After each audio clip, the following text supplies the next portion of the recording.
Meus irmãos, em Hebreus, a gente se lembra daquela passagem, no primeiro capítulo, onde o Senhor Deus nos diz que, outrora, Ele falou aos nossos pais de diversas maneiras, em diversas ocasiões. E nós sabemos que essas muitas maneiras às quais Deus se refere em Hebreus, inclui a visão. Deus falava pessoalmente, em teofanias. Deus falava também por meio de anjos, como fez com Zacarias, Isabel, com José e Maria. Mas Ele falava também através de visões, especialmente através de visões. E nós estamos diante de uma dessas visões. Eu diria que uma das mais tremendas, impactantes que há nas Escrituras. O contexto com o qual nos deparamos aqui neste livro de Ezequiel é exatamente o contexto em que o reino de Israel já havia sido levado cativo pela Síria, mas o reino de Judá ainda não. O reino de Judá, cuja capital é Jerusalém, ainda estava no seu lugar. Mas na iminência de ser invadido pelos caldeus e de ser levado cativo para a Babilônia.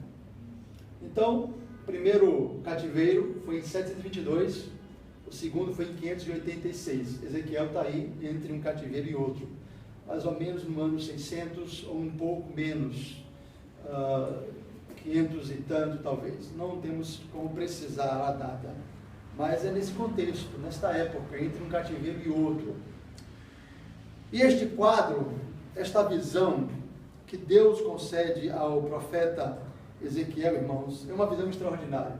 A simples leitura do texto nos emociona e impacta. Pelo quadro que o Senhor apresenta, usando de um simbolismo que é um lugar onde havia muitíssimos ossos sequíssimos. Diz o verso 1, que a palavra de Deus, a mão do Senhor, veio sobre o profeta. Então Deus com a sua mão o levou, o Espírito do Senhor o levou e o deixou no meio de um vale que estava cheio de ossos. A cena é aterradora. É uma cena inóspita. Já ouviram falar de anorexia? Muitas pessoas padecem desse mal, que trazem no seu bojo uma série de componentes, fisiológicos, sociais, até psicológicos. E há pessoas que padecem desse mal, da anorexia. Elas ficam bastante esqueléticas, mas muito abaixo do peso ideal. E muitos até chegam a pressão baixa muito por conta disso, desse quadro, e elas chegam até a óbito, se não for tomada uma providência em tempo hábil. Pois bem, Deus está aqui falando acerca de uma anorexia espiritual, só que em estado extremamente avançado. O povo já havia morrido espiritualmente.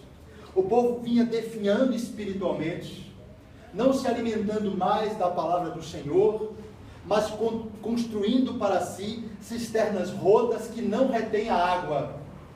Abandonaram os escudos de ouro, trocando-os por escudos de bronze, não mais dependendo da força do Senhor e do seu braço, mas da sua própria força e do seu próprio braço.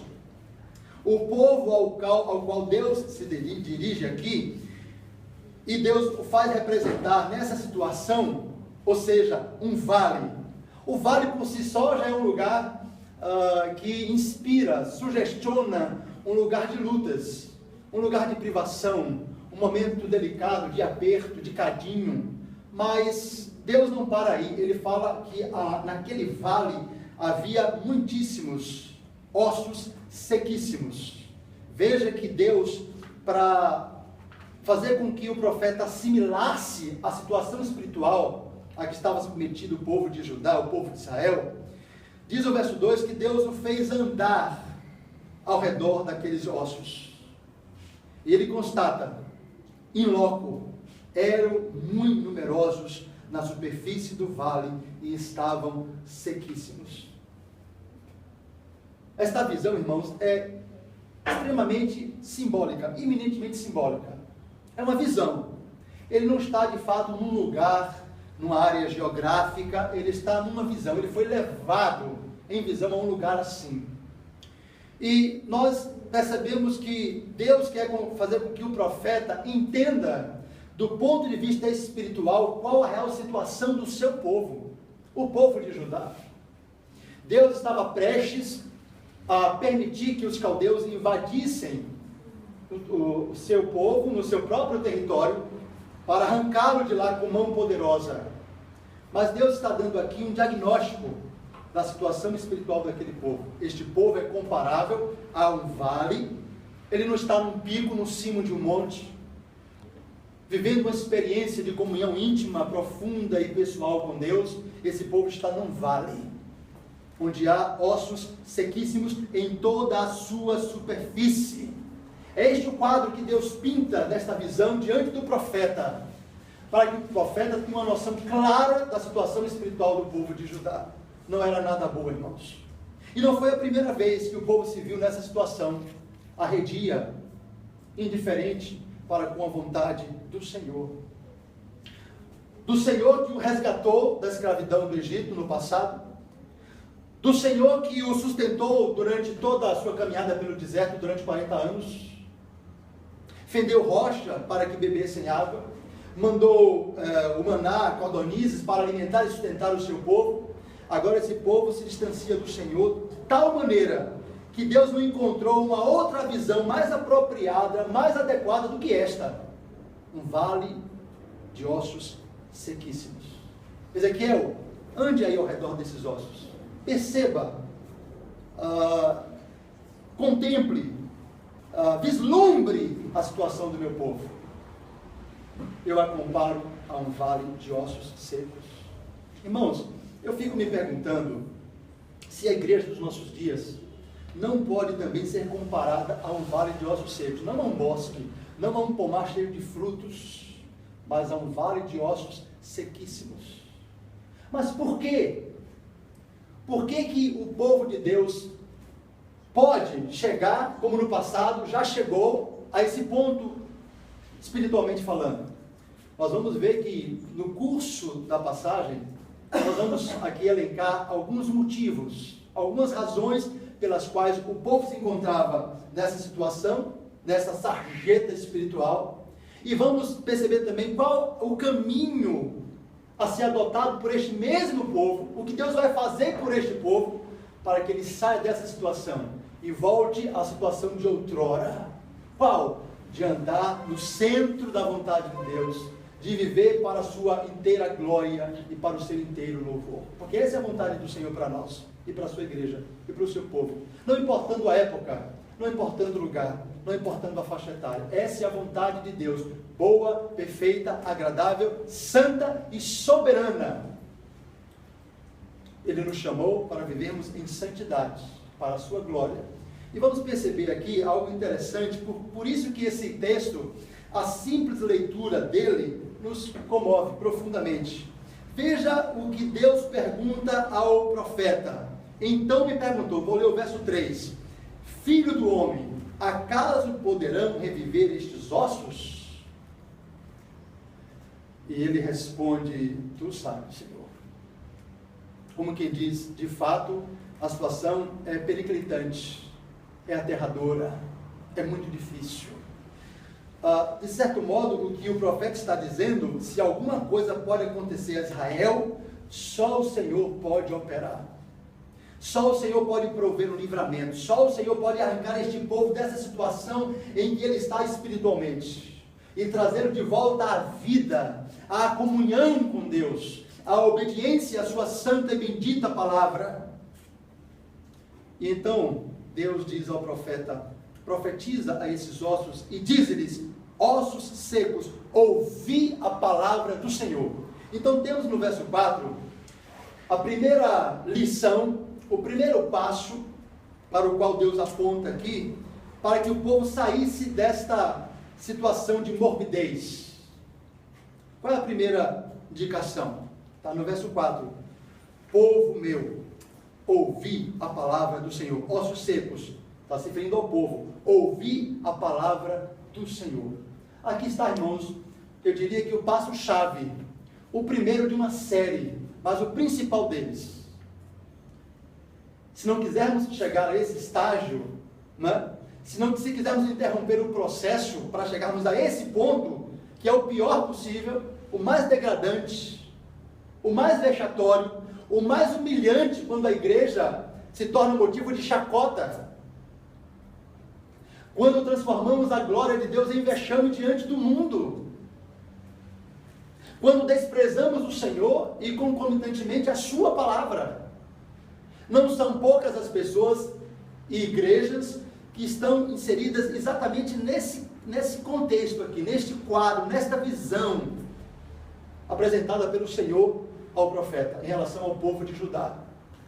Vale de ossos secos. Mas por que chegaram a esse ponto? Aqui está uma dica no verso 4. Ossos secos, ouvi a palavra do Senhor.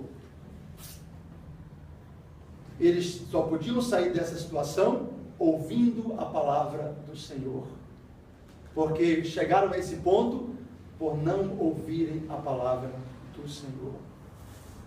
Estamos diante de um quadro em que Deus vai promover um verdadeiro avivamento.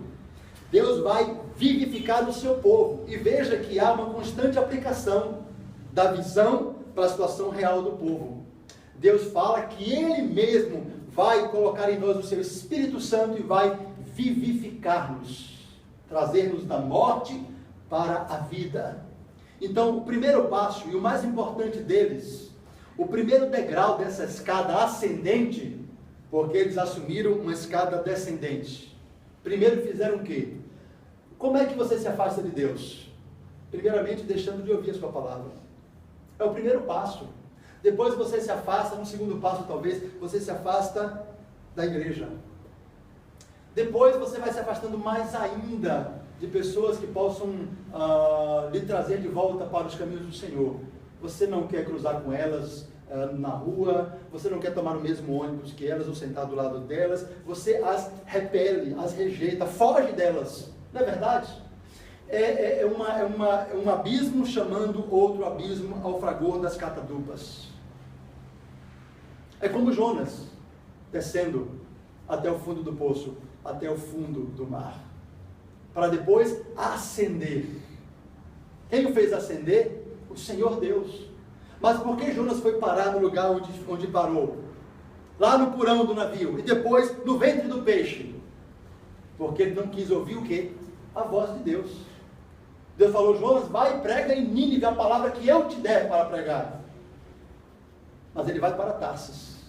Ele desce para Jope, compra a sua passagem e desce para o fundo do navio, no porão. Depois Deus o faz descer mais ainda e o coloca no fundo do poço, onde Jonas não encontra nenhuma solução ou saída. E é ali que ele ora ao Senhor. E a oração muito bonita. Mas ele ora uma primeira vez e parece que essa oração foi da boca para fora, porque ele continua a desobedecer a Deus. Depois ele ora a segunda vez. E percebemos um certo grau de arrependimento da parte do profeta Jonas. Mas lembre-se, o primeiro passo para se afastar de Deus foi não ouvir a voz de Deus. E ele queria estar longe de qualquer coisa, pessoa ou lugar que lhe lembrasse Deus. E ele foi para o porão do navio. Certamente ali ele pudesse pensar: aqui ninguém vai me achar. Aqui ninguém vai dizer: Jonas, você não tinha que ir para Nínive? O que você está fazendo aqui? Jonas não queria ser repreendido, exortado por quem quer que fosse. E assim somos nós. Nós evitamos de todas as maneiras, de toda sorte, qualquer situação que nos lembre o Senhor, que faça com que rememoremos o nosso pecado.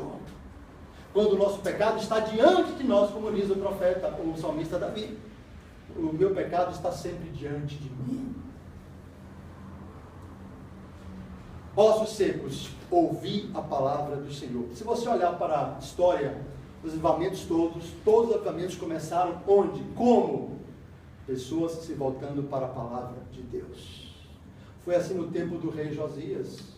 Eles se voltaram para a palavra de Deus e houve um verdadeiro avivamento ou reavivamento. Nós não podemos acreditar, dar crédito a um avivamento que não comece com a palavra de Deus.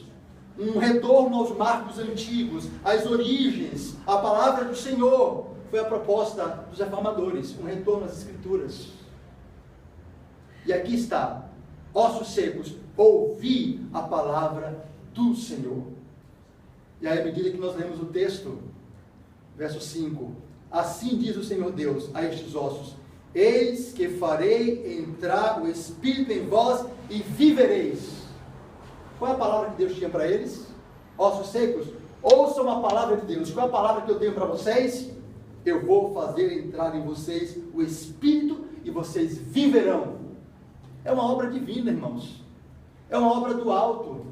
É Deus quem opera, quem realiza em nós, tanto querer como realizar. Ele diz: porém tendões sobre vós, farei crescer carne sobre vós estenderei pele, e porei em vós o Espírito, e vivereis. Da mesma forma que no passado, na gênese da história, Deus forma Adão do pó da terra e sopra em suas narinas o fôlego da vida. É mais ou menos essa ideia aqui, até no original. Deus está dizendo ao Espírito, ao fôlego da vida, que entre nesses corpos que estão sendo formados gradativamente. Um osso se juntando a outro osso. Imagine a cena. Tendões, peles, crescendo, se estendendo sobre todos eles. Mas faltou algo que é essencial. Deus fala assim: eu vou soprar, eu porei em vós o Espírito, e vivereis, e sabereis que eu sou o Senhor. Deus está manifestando aqui não só apenas a sua misericórdia, em se lembrar do seu povo, com o qual firmaram uma aliança, um pacto, mas Deus está também manifestando aqui o seu poder. É Ele quem regenera, Ele quem converte, é Ele quem tira o coração de pedra e em seu lugar põe um coração de carne. É Ele quem transforma ossos sequíssimos num numeroso e poderoso exército. E sabereis que eu sou o Senhor. E sabereis que eu sou o Senhor. Eu estou no verso 7, irmãos. Então profetizei, segundo me for ordenado. Enquanto eu profetizava, veja o poder do nosso Deus, irmãos. Veja a misericórdia, a bondade, a compaixão do nosso Deus para conosco. Porque estamos representados nesse vale de ossos secos, sequíssimos por sinal. Como Deus frisa em sua visão e na sua palavra profeta, ossos sequíssimos. Eles podem reviver? Ezequiel, tu sabes. Então profetize. E assim ele o faz. Então profetizei, verso 7, segundo me fora ordenado. Ezequiel não faz nada de modo próprio, por sua própria vontade. Até porque ele não tinha condição alguma de operar este extraordinário milagre, portentoso milagre. Ele faz aquilo que lhe é ordenado da parte do Senhor. Enquanto eu profetizava, houve um ruído. Irmãos, houve um ruído, um barulho de ossos que batiam contra ossos e se ajuntavam cada um ao seu osso. Esse é o Deus que pode trazer à existência as coisas que não existem. Este é o Deus de Israel, o Deus dos nossos pais, que faz infinitamente mais do que tudo quanto pedimos ou pensamos, e para quem não há nada demasiadamente difícil ou mesmo impossível. Como podemos desesperar diante de quaisquer situações quando estamos na presença de um Deus como este? Eu queria ouvir esse barulho de ossos se juntando, cada osso ao seu osso. Verso 8, o profeta diz: olhei, e eis que havia tendões sobre eles, e cresceram as carnes, e se estendeu a pele sobre eles, mas não havia neles o Espírito. Então ele me disse: profetiza ao Espírito, profetiza ao Filho do Homem, e diz-lhe: assim diz o Senhor Deus, vem dos quatro ventos, ó Espírito, e assopra sobre estes mortos, para que vivam. É mais uma ordem dada por Deus ao profeta: profetiza, profetiza, ó Filho do Homem, e diz-lhe. E o profeta diz: profetizei, como ele me ordenara, e o Espírito entrou neles, e viveram, e se puseram em pé, um exército sobremodo numeroso. Irmãos, isso é o que Deus tem preparado para aqueles que nele esperam. Isaías 64 diz que o nosso Deus é um Deus que trabalha por aqueles que nele esperam. E ele opera em nós algo que olho humano jamais viu, ouvido algum jamais ouviu e jamais subiu ao coração do homem. Essa situação aqui pontual, ela representa uma situação linear. A gente sabe que muito no Velho Testamento, muita coisa é simbólica. A arca, como falamos pela manhã, e aqui está mais um simbolismo. A visão por si só é um símbolo, mas a situação do povo de Judá é uma simbologia de como Deus vai tratar o seu povo a despeito do que o seu povo tem feito contra ele. Deus testemunha contra o seu povo, mas ao mesmo tempo Deus, em amor ao seu próprio nome, em fidelidade à sua aliança, ele se volta para esse povo. Meu irmão, minha irmã, meus amados, eu fico pensando comigo mesmo, como esse Deus é misericordioso. Não foram poucas as vezes em que minha vida mais se assemelhou a um vale de ossos secos. E Deus operou no meu coração, no nosso coração, trazendo-nos de volta para o seu aprisco, trazendo-nos de volta para o seu redil, buscando cada uma das suas ovelhas, não computando, não se importando com o sacrifício embutido nesta tarefa de trazer cada um dos seus amados para o seu aprisco eterno. Então isso que é pontual aqui, é o que vai se dar em larga escala, de modo linear, o que Deus vai operar na vida do seu povo Israel, o Israel espiritual. Quando Deus nos chamou das trevas para a sua maravilhosa luz, da morte para a vida e vida em abundância. É isso aqui, exatamente. Deus se aproveita, Deus se cinge da situação do seu povo naquela época para mostrar o que ele está fazendo linearmente na história, mas abarcando todo o seu povo, não apenas o reino do sul ou do norte, de Israel ou Judá, mas o seu povo como um todo, a sua igreja, os seus amados, a menina dos seus olhos, a sua noiva. É um amor sacrificial, irmãos. E eu confesso que os versos seguintes e restantes são os mais comoventes. Se já nos comovemos com o que Deus fez até agora, fazendo com que esses ossos secos revivessem e fossem transformados em um exército sobremodo numeroso, posto em pé, veja o que diz a partir do verso 11. Então me disse, filho do homem, estes ossos são toda a casa de Israel. Lembram-se que aquela parábola do semeador, Jesus conta a parábola do semeador, e depois os discípulos pedem, Senhor, interpreta para nós a parábola.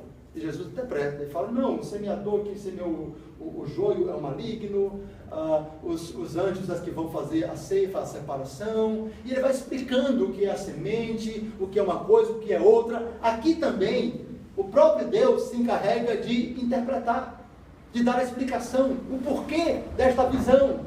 E ele fala, estes ossos são toda a casa de Israel. Se porventura o profeta não estivesse entendendo até aqui, não haveria dúvida doravante. Esses ossos, Ezequiel, são toda a casa de Israel. Então é uma simbologia, pura e simplesmente, para mostrar de maneira análoga a situação espiritual em que se encontrava, a que estava submetida o povo de Deus. Um povo que devia ser vitorioso, triunfante, estava vivendo uma vida de derrota, de fracasso, de opróbrio, de vexame, de humilhação. Deus não nos chamou para viver desse modo, irmãos. A Bíblia diz que em Cristo Jesus somos mais do que vencedores. Agora percebam o restante da passagem. Verso 11. Eis que dizem, o que é que Israel dizia? Veja, qual era a situação de Israel? Por que chegaram a um vale de ossos secos? Por causa do pensamento deles, do sentimento deles. Qual era o sentimento? Os nossos ossos se secaram e pereceu a nossa esperança. Estamos sendo de todo exterminados. Esse era o sentimento. Eles já estavam percebendo que algo não ia bem, que algo estava muito mal. os nossos ossos se secaram, pereceu a nossa esperança. Tem um momento, sempre na nossa vida, quando a gente se afasta de Deus, em que um dia a ficha cai. Não foi assim com o filho pródigo? Ele foi, desceu a sua escada descendente, né? Degrau após degrau. Primeiro pediu a parte que lhe cabia dos bens, depois se afastou, foi para uma terra distante, porque não queria que nada lhe lembrasse a casa paterna, os pais, o pai, o irmão, nada. Ele queria estar longe. Por isso ele foi para muito longe, para que nada porventura o fizesse voltar. Mas lá na pocilga, desejando comer o que era dado aos porcos, ele cai em si e diz: levantar-me-ei, irei ter com meu pai e dir-lhe-ei. E ele veio o caminho todo ensaiando esse discurso, e esse mesmo discurso que ele apresenta ao pai quando ele chega em casa: Pai, pequei contra os céus, já não sou digno de ser chamado teu filho, trata-me como um dos teus trabalhadores. Voltou ali uma pessoa esquelética, esquálida do ponto de vista espiritual, digamos assim. Ele volta completamente maltrapilho e moribundo, fedendo a porcos e a farroba, a comida de porcos. É assim que ele volta, e foi assim que se viu o povo de Israel, como que numa pocilga espiritual, ou num vale de ossos secos. Mas mesmo num vale de ossos secos, ou numa pocilga, como filhos pródigos, Deus, por sua graça, é a sua bondade, diz Romanos, que nos conduz ao arrependimento. E Deus vai conduzir esse povo ao arrependimento, como Ele nos conduz, tantas vezes quantas forem necessárias. Ele agirá de modo a fazer-nos voltar, fazer-nos cair em nós mesmos e dizermos: levantar-me-ei dessa pocilga. E quando Deus, por sua graça, opera em nós o arrependimento, Ele pega alguém que está entre porcos e põe um anel no dedo e promove uma festa, troca a roupa, põe sandálias nos pés, tudo aquilo que está lá na parábola do filho pródigo. Deus pega um vale de ossos secos e transforma num exército poderosíssimo. É isso que Deus faz com o seu povo. Embora este povo não mereça justamente o oposto. Se Deus usasse apenas da sua justiça e não se lembrasse da sua graça, Ele retribuiria a esse povo segundo as suas obras. Mas Ele não faz, por causa da sua aliança. Isso é maravilhoso, irmãos. Isto deve constranger-nos o coração e quebrantar-nos a uma vida de confissão de pecados, e que possamos cair em nós mesmos e nos voltarmos para o Senhor de todo o nosso coração. Eu vou ler o verso 12. Portanto, profetiza e diz-lhes: assim diz o Senhor Deus, eis, essa é a parte mais comovente, eis que abrirei a vossa sepultura. É uma palavra muito forte, mas é a mais indicada, é a mais apropriada. Olha que amor extraordinário, olha que compaixão incomensurável, desmedida. Eu abrirei, eis que abrirei a vossa sepultura e vos farei sair dela. Meu irmão, não há como não nos comovermos diante de tão grande amor. E vos farei sair dela, ó povo meu. Deus não desertou esse povo. Deus não deu-lhe carta de divórcio. Não. Deus continuava amando esse povo. Ele o chama de povo meu. E vos trarei à terra de Israel. Sabereis que eu sou o Senhor, quando eu abrir a vossa sepultura, e vos farei sair dela, ó povo meu. E aí vem o verso 14, que é o último. E a palavra agora é Espírito em E maiúsculo. Percebam a diferença. Agora vem Espírito com E maiúsculo, se referindo a quem? Ao Espírito Santo. Então ele pega uma figura do fôlego de vida, Espírito com E minúsculo, e agora ele faz uma transposição para a vida espiritual e para o Espírito Santo. Isso é maravilhoso, irmãos. Isso enche os nossos olhos e faz transbordar o nosso coração de louvor e gratidão a este que nos chama de povo seu.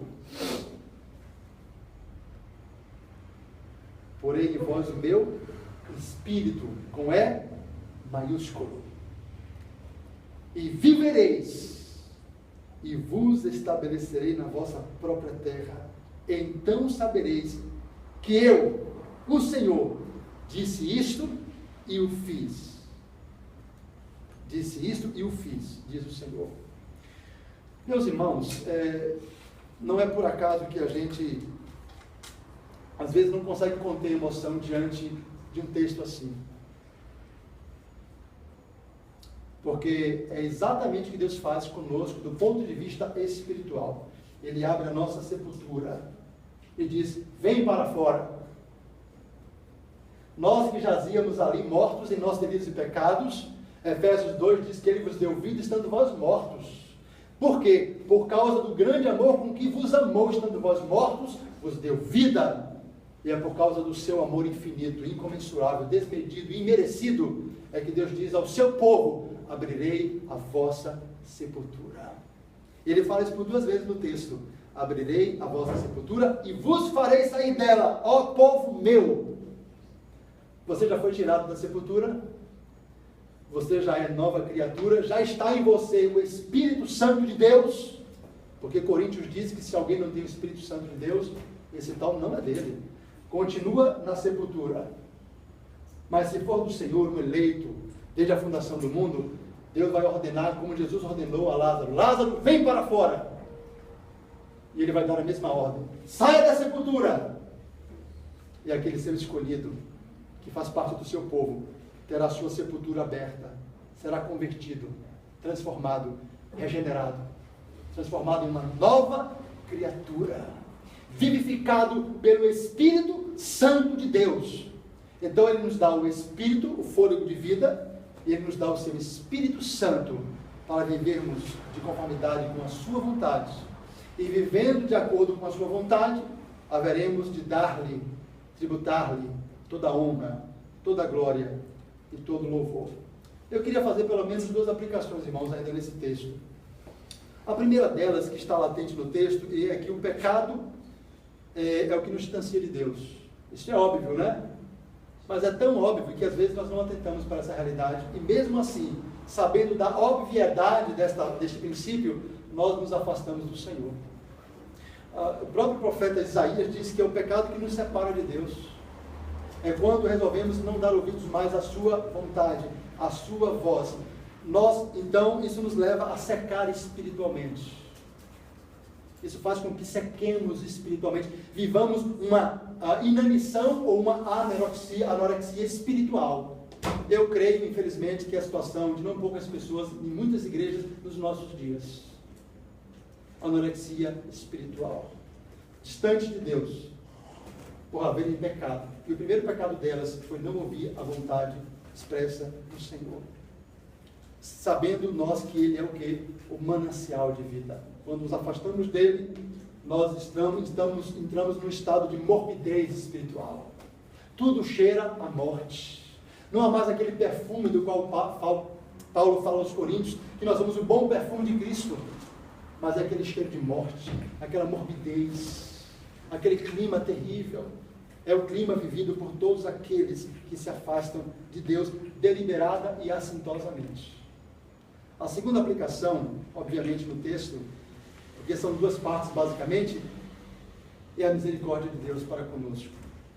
Ela é a causa, por sinal a única causa, de não sermos consumidos. Ela se renova cada manhã. E nós temos que louvá-lo, bendizê-lo, porque Ele é misericordioso, porque Ele é poderoso, porque Ele não se esquece de nós e nunca nos abandonará. Seremos sempre, eternamente, o seu povo amado, o seu povo escolhido, a menina dos seus olhos, o seu povo de propriedade exclusiva. E isso deve, irmãos, comover-nos, constranger-nos e levar-nos a uma atitude de obediência e gratidão àquele que nos chamou da cova para a vida, das trevas para a luz, de um vale de ossos secos para nos fazer um exército poderosíssimo, da pocilga para uma festa, para um banquete onde havia música, onde havia danças. Tanto é que o outro irmão chegou e ouviu alguma coisa diferente ali na casa e perguntou a um dos seus empregados, do seu pai: não, teu irmão voltou. E teu pai promoveu uma verdadeira festa, matou um novilho cevado, E ele se desgostou com a atitude do pai. Esse pai, o pai do filho pródigo, ele é o pai pródigo. Na verdade, esse título não cabe nessa parábola. Aquele é um pai pródigo, pródigo em perdoar, rico em perdoar, como a Bíblia diz que é o nosso Deus. Aquele pai do filho pródigo da parábola representa o Senhor Deus, que nos recebe em seu seio para a sua honra, glória e louvor. Que Deus nos abençoe, irmãos. Em nome de Jesus, para a glória de Jesus. Amém. Meus irmãos,